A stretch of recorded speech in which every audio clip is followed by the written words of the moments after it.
Isang internet influencer naman ang arestado dahil sa serye ng bomb threat sa Kalibo. Kumuha tayo ng karagdagang detalye dyan sa pag-ulat ng Bombo Radio Kalibo.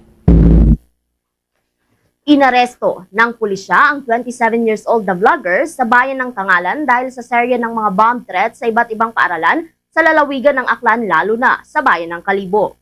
Ang suspect ay kinilala ni Police Lieutenant Colonel Jeric Vargas, hepe ng Kalibo Municipal Police Station, na si alias Van Aldwin, residente ng Sitio Sentro, Barangay Tagas, Tangalan, ay naaresto umaga ng Miyerkules, April 15 sa pamamagitan ng warrant na ipinalabas ng Aklan Regional Trial Court.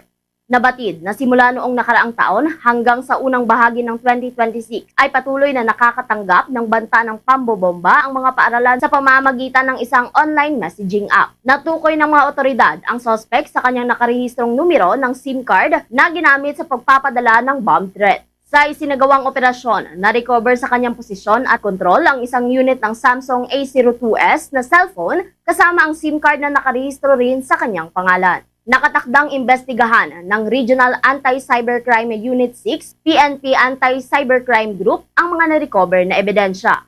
Nag-serve po tayo ng warrant, which is ito po yung warrant to search, seizure, and examine computer data. For us na ma-recover po yung cellphone, allegedly, and of course yung SIM card, which is vital po doon sa isang incident natin. Actually, hindi lang po sa isang incident dito sa Kalibo regarding po sa bomb threat ng mga nakaraang buwan. So, yun po yung isa sa mga purpose natin na ma-recover specifically yung Samsung A02s color black at saka yung SIM na may kakibat po na needed po natin for the airtight na pag-file ng case doon sa subject person natin dito sa alleged bomb threat na project. Si Police Lieutenant Colonel Jeric Vargas, hepe ng Kalibo Municipal Police Station, sa kanyang naging pahayag. Para sa Bombo Network News, mula rito sa Bombo Radio Kalibo.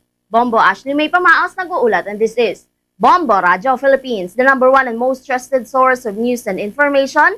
Basta Radio.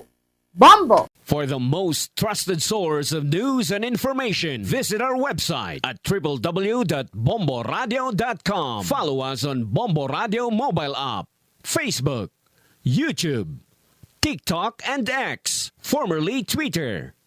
Like, share, and stay connected. Anytime, anywhere.